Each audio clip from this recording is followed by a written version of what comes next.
National Weather Service in Wilmington, North Carolina.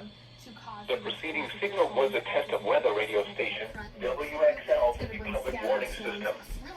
During potentially dangerous weather situations, specially built receivers can be automatically activated by the signal to warn of the impending hazard.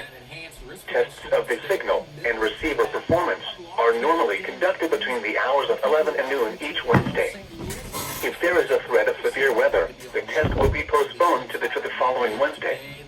To provide the most consistent and dependable warning service possible, the warning alarm will be activated for hazardous watches and warnings for the following counties in North Carolina: Bladen, Columbus, Cumberland, Duplin, Harnett, Hoke, Moore, Robeson, Sampson, and Scotland, and in South Carolina for Marlborough and Dillon counties.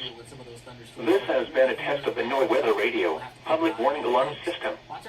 We now return you to the normal program schedule.